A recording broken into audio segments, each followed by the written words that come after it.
Hey all, welcome back to my channel. I want to thank you all for all the love you've given me in the comments and with all the likes. Today I'm going to be talking about propagation. I'm going to be going through propagating 3 different plants that I've done in the past couple of weeks, and I'm going to actually show you how to propagate one of them on the spot. The 3 different plants I have here are going to be the Monstera deliciosa right here that I've grown from seed.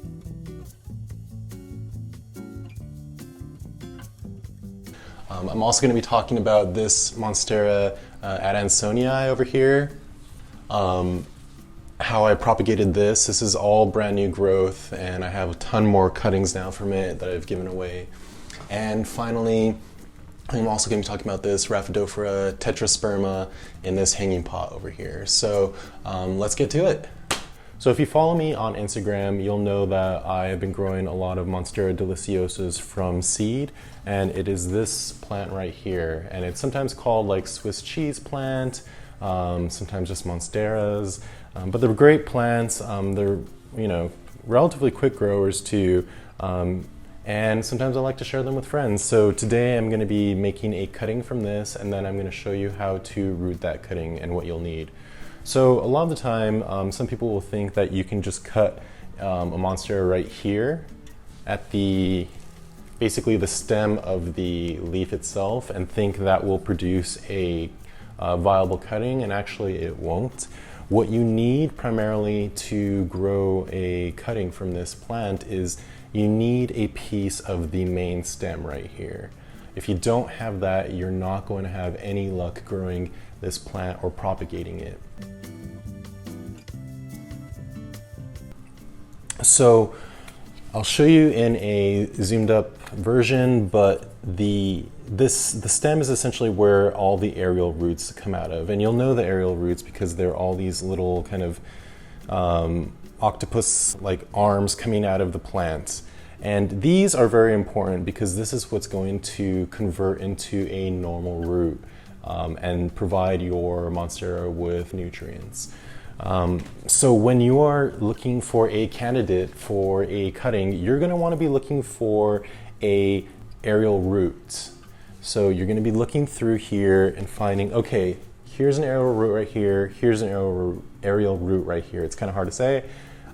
So one viable place to cut would be right here, because you're going to have this little guy convert into a normal root, and I'll show you pictures of that as well. You will have better luck if you cut down here and there's a larger aerial root.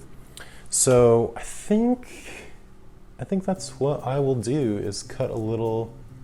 Oh, it's risky. I'm gonna cut higher because I don't want to completely eliminate this poor plant. You know, it's about 2 years old right now. It's just getting going, but I do want to show you how to propagate the plant. So I'm gonna cut up here. And as long as you have this node right here, you're gonna be perfectly fine and it will grow. So I'll take a pair of shears, and what I usually do is I'll get a lighter and I'll basically sterilize the shears that way.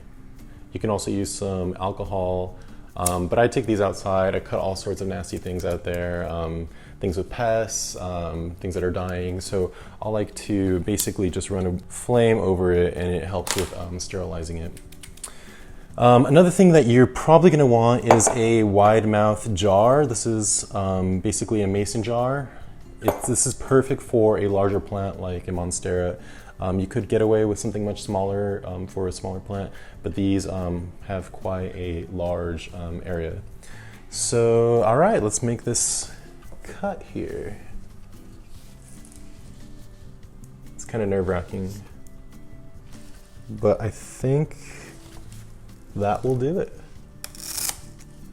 Oh, that's satisfying. Okay, so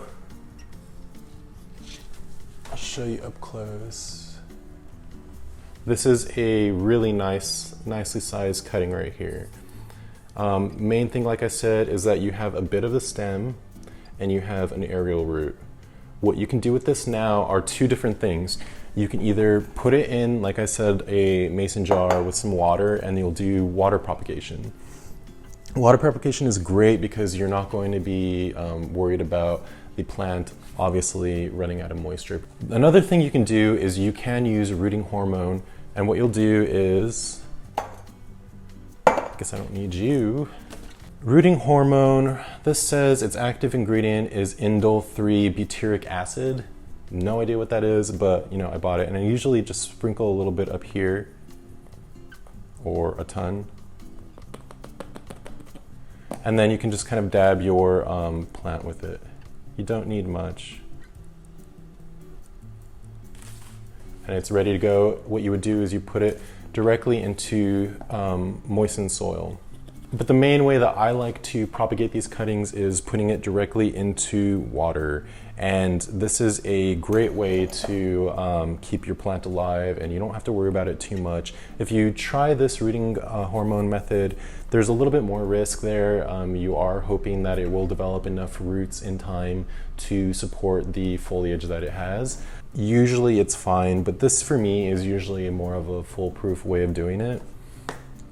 I can show you a couple that I have going right here. So this is from a variegated Monstera deliciosa, and at the time all I did was cut a piece of the stem. It had one leaf on it. This is normal for a Monstera, a variegated Monstera, because there is no chlorophyll in this area. So the area without the chlorophyll tends to die or burn very easily in the sun. I wanted to propagate this for multiple reasons. Obviously, this is a relatively difficult plant to find, but I just want more of them as well. I want to be able to give them to friends if I want to, and I want to see if I can even propagate them. But yeah, this is done really well actually. I'm bringing it out here, and it had a very long and extensive aerial root, which was great because as you can see here, the aerial root changed directly into a normal root, and that's what will happen when you put this into water. It will still remain an aerial root up here, but as it descends further into water, it will turn into normal roots. Now, one of the more important things to do if you're doing water propagation is that you should change out the water every couple of days. I've gotten away with it maybe 4 days or so, but it's a good practice to keep changing out the water because it does remove any pathogens or bacteria that are building up. As you know, not all the roots will change into normal roots. Sometimes they'll die back a little bit and you'll end up with some organic matter in your water. And I can see some right here, some stuff floating around, or maybe you'll get some algae or whatever. Great thing about this one is that you can already see that there's some growth coming out right here. That's very, very positive. This is actually ready, completely ready to go into soil. I just haven't put it into soil, but it's totally ready to go into soil. And I should have a new leaf on this one relatively soon. I have another one going right here. This one's a little bit slower, but again, good root activity. There's another long aerial root in here, and you have quite a bit of root development coming off from that. There's another root right here, good root activity. You have essentially a new leaf area emerging from the stem. This is where I cut it, this is where it's emerging out of. So this one's also ready to go into soil at any point. But it's so easy to do. You just cut, make sure you have a leaf node and you have an aerial root, and you should be good to go. Here is another type of Monstera. This is a Monstera adansonii. This looks a little similar to a Monstera deliciosa, but it is more of it's a longer, more vining plant, and it has smaller leaves. I did the same exact thing with this plant here, and it resulted in an explosion of growth. This is actually where I had a really long growth of vine coming out of right here. I essentially chopped it into pieces. I did water propagation on those, and they started growing roots relatively quickly. Once they had a good amount of roots, I plopped them directly into soil, and they're still growing at the moment. Great thing about pruning and taking cuttings from an existing plant is that it usually invigorates the original plant that you're taking them from. I got a ton of growth out of it once I took out all those cuttings, and an entirely new branch, this entire new branch came out of the soil. And the leaves were much bigger than before. It was very, very healthy growth. And it's really rewarding to see it just thrive. I mean, it's growing almost a leaf every 2 days or so. So it's just doing really, really, really well. So if you're hesitant about hurting one of your existing plants by making cuttings from it, it actually can be very, very beneficial, and it does send signals to your plant to start pumping out more and more new growth. So this, yeah, I mean, I could honestly make more cuttings out of this. What I would do is essentially cut somewhere around here. You can see closely, I'll put it on the screen, small aerial roots coming out at each leaf node, and those would turn into an entire root system. So this is just one of the many cuttings I have from this original mother plant.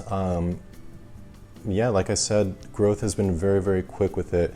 This was actually from the middle part of the vine.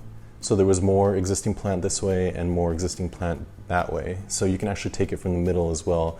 Essentially just developed a new vine out of the side of the existing stem, and it just started growing. So all this from here on is all new. So they do grow very, very fast. I also fertilize all of my house plants, so there's always a good source of nutrients for them.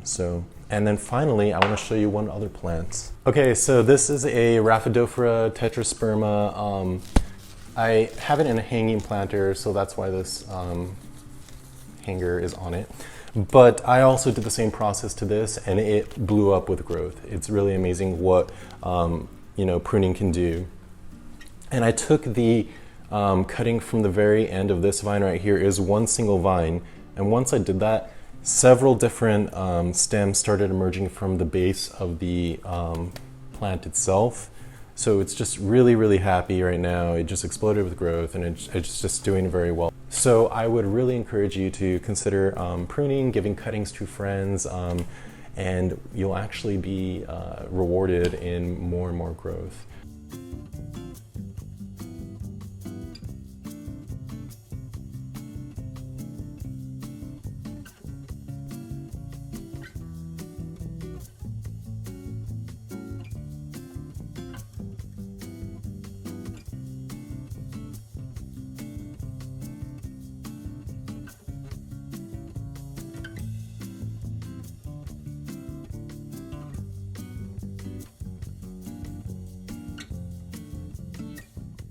So thank you for watching this video. I hope you enjoyed learning a little bit about propagation, how easy it is.